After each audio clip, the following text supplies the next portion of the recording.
me and the mayor in today, so people can get to know us a little bit better. I think that's a great service. Yeah, we're just going to sit down and chat this morning with both of you.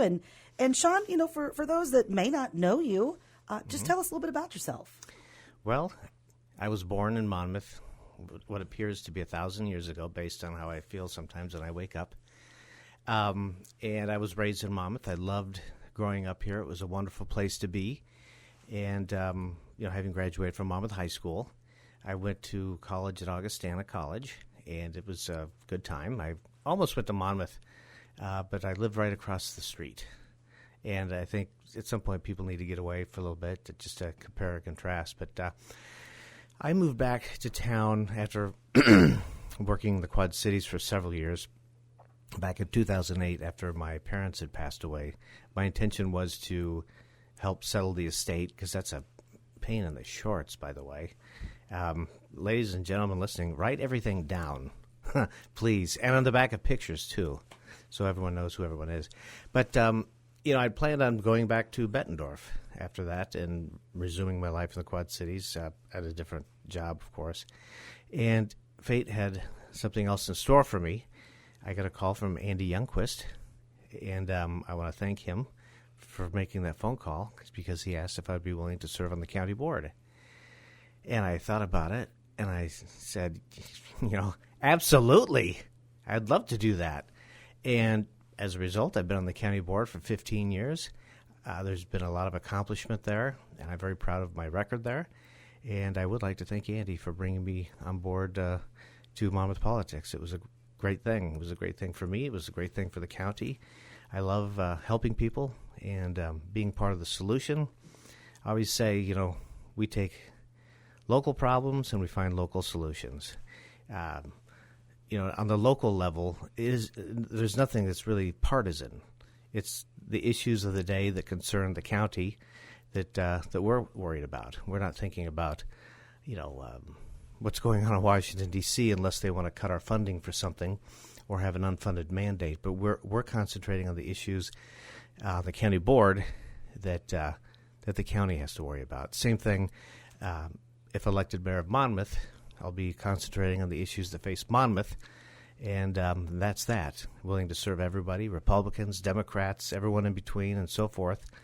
And I think people that know me know I'm a very fair individual, and that I like everybody. My mom always said, everyone is your friend unless they prove otherwise. And I thought that was very good advice. I had a wonderful mother, and learned a lot from her.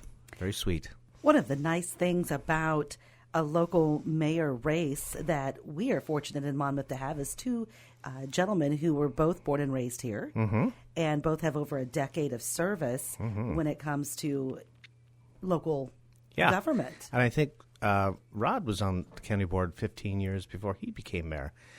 So, ladies and gentlemen, if we want to keep things consistent, the next mayor should also have 15 years experience. What do you think the primary role of the mayor of Monmouth should be? Well, obviously, the mayor sets a tone in Monmouth and within City Hall and city services. Right now, sometimes I feel that there is a disconnect between City Hall, and when I say City Hall, I just mean, city government, that there's a disconnect between City Hall and the residents. And I get that a lot when going around and meeting with people. And I think it's important to have a tone that is set, that that allows people to understand that we're there for them. We work for them all day long. Some people require more attention than others based on whatever their circumstance may be, and we need to give everyone a chance to have their problems resolved or issues resolved. So I think that's very important. Tone is very important, and it's, like I said, there sometimes appears to be somewhat of a disconnect, and I want to make sure that disconnect goes away. Also, the mayor, excuse me, I've been doing a lot of talking, campaigning, and my throat's getting kind of froggy here. But also the mayor sets an agenda of what needs to occur. Obviously, when it comes to the city council, the council members are voting on it, and the mayor can break ties and do certain things. But every mayor since the beginning of Monmouth has had issues that they've been running on that they want to accomplish. And that's no different with me. Is it with Rod, or is it with Pat McManus or N.A. Rankin, who was back in the 1800s? And I think one of the things that I would like to address is the housing crisis. People say, housing crisis? I say, yes. We all know people that work here in Monmouth that don't live in Monmouth.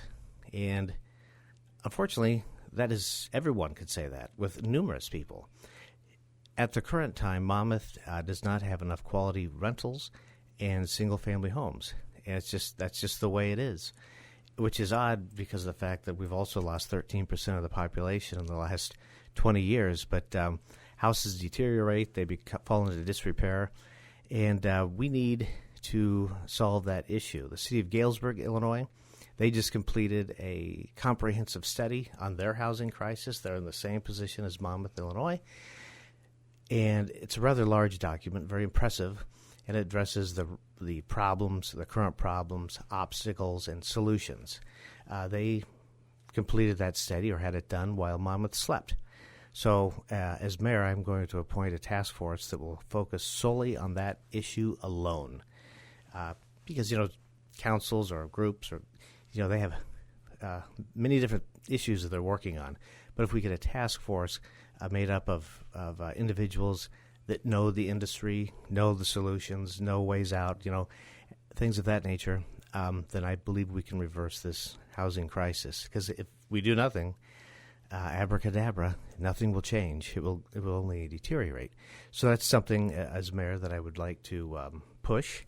And also, I got to take a sip of water here. Okay. Gosh. So. Well, that's one of the concerns we wanted to ask about was affordable housing for the city of Monmouth. Mm-hmm.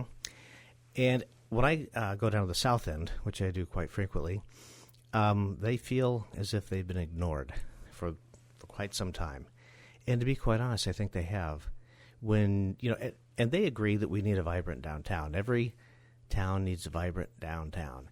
But, before the bypass, the highway was, Main Street. And there were businesses from tip to tail. And as the bypass came, things kind of dried up down south, and they continued to prosper to some degree downtown, the north end of town. Excuse me. But right now, it just seems it's been so long since there's been any kind of major effort to bring the south side up. I always say it's important, that we have pride in our hometown or our towns that we live in. But it's also important that people can take pride in their neighborhoods. And if, the roads are awful. I mean, even the roads are worse on the south end of town. I hate to say it. I mean, I know that not everyone can fix every problem right away, but there's some pretty easy fixes out there. That's kind of the low-hanging fruit, and it drives them bonkers. And, one guy gave me a hug and said, "Thank you for thinking about us." And I said, "Absolutely. I'm thinking about everybody, all people and all corners. I'm not going to ignore one part of town to, bring up another. I'm going to bring up everybody." But they deserve it down there. They've been waiting patiently.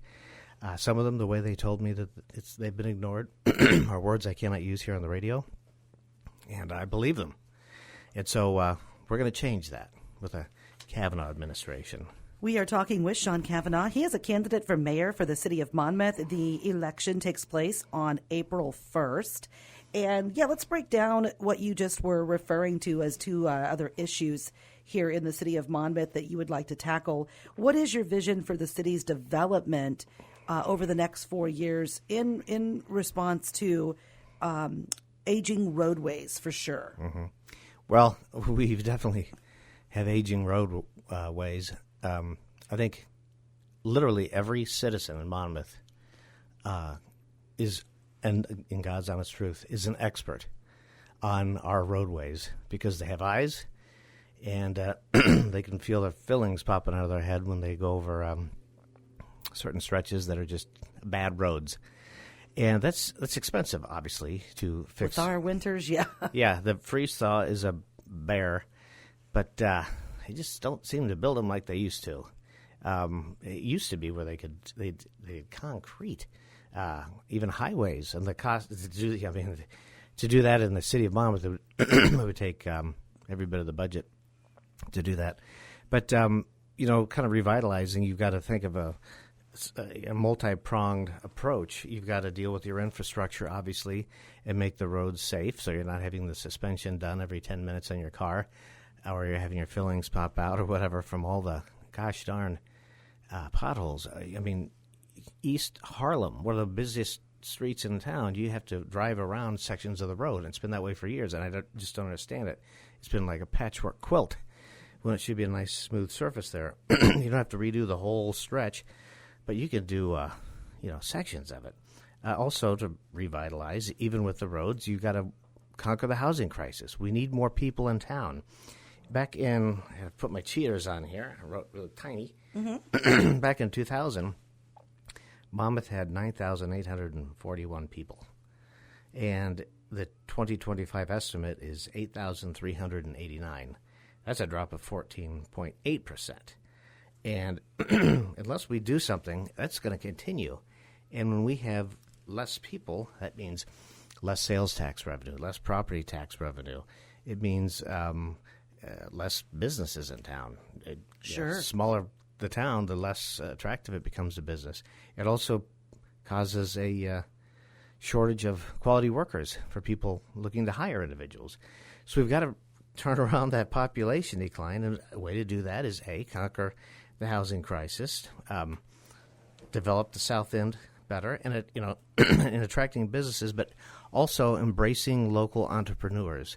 We've got individuals in this town and groups of people in this town that have really done amazing things, and we want them to continue to do so, because a town like Monmouth, our greatest resource are its people, and we've got great people here in this town, and I think they make a difference. So people need to be encouraged to take that step, or if there's roadblocks, let's clear them out. Sean, you brought up the population loss. Why do you think we have a population loss? Well, excuse me, part of it is one of our main exports is our youth. When people typically aren't coming back to Monmouth after college to work. I mean, unless they're going to be an attorney, work at the hospital, become a doctor, whatnot. There's not a whole lot of jobs that require people after a certain age. Mm-hmm. And so they go to the Quad Cities. They go to Peoria. They go to Chicago, which I would recommend Monmouth over Chicago. I live there, and it's that place is nuts.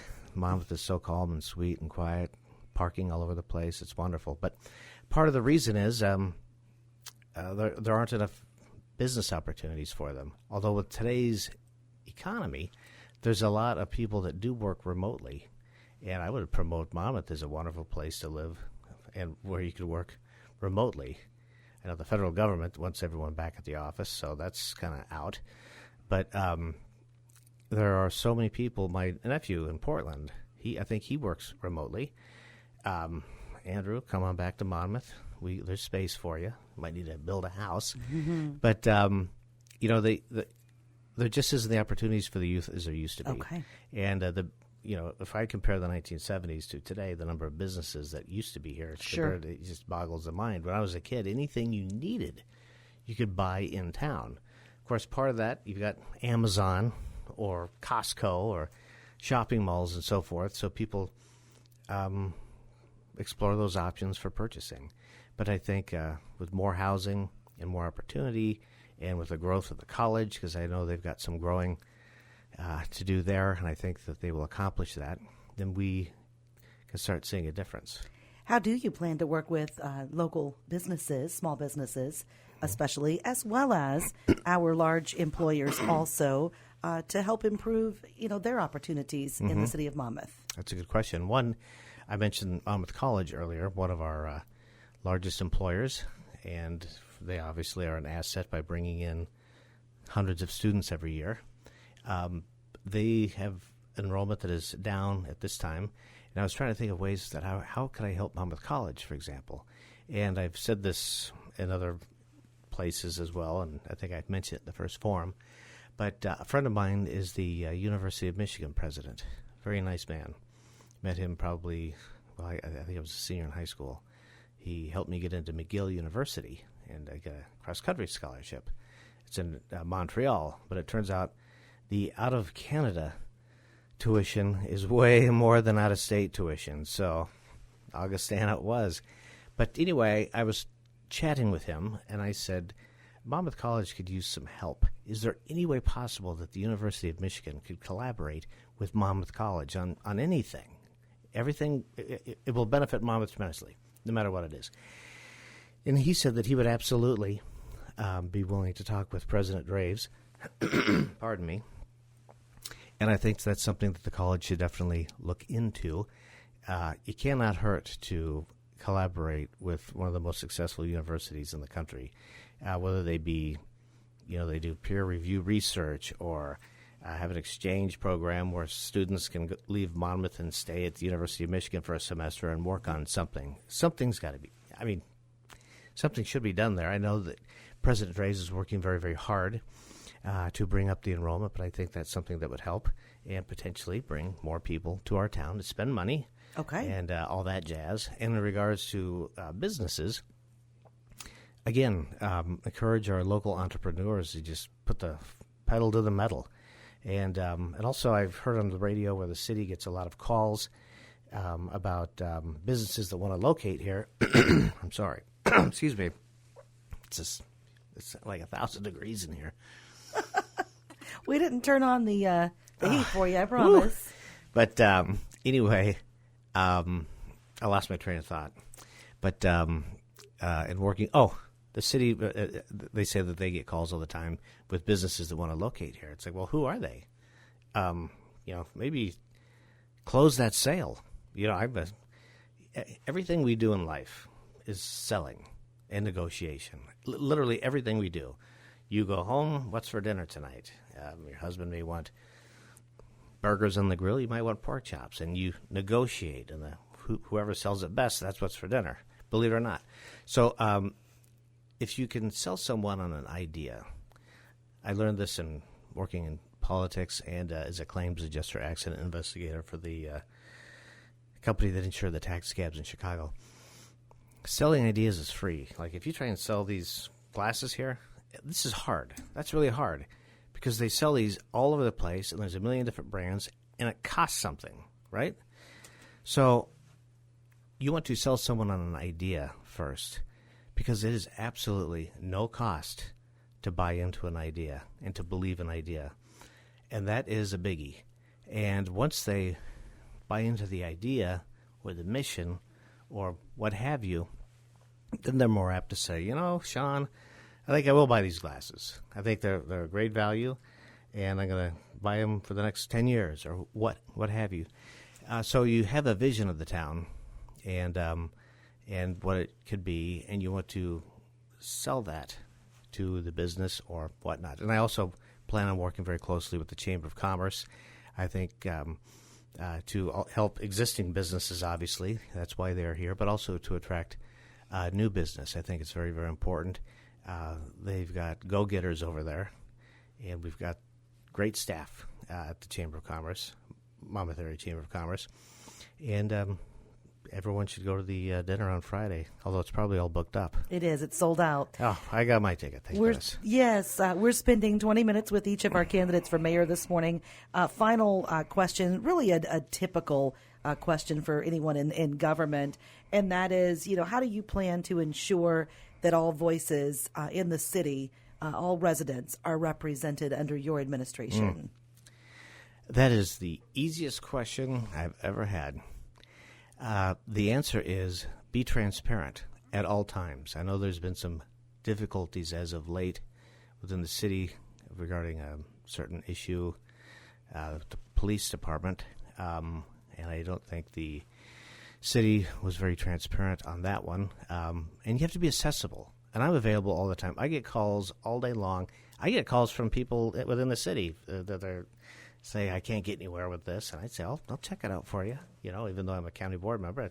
I want to help everybody, And like I said earlier, my mother taught me that everyone is your friend unless they prove otherwise. And you want to take care of your friends. Even if they're strangers, they're your friend. So I will be very accessible, and I think that's an issue today, flat out. I'm going to say it. It's unfortunate part when you campaign, but you have to draw some distinctions there. Be accessible, be available, and be transparent, and always tell the truth. And if you do all those things, you will always be protected, and you will always protect those that you serve.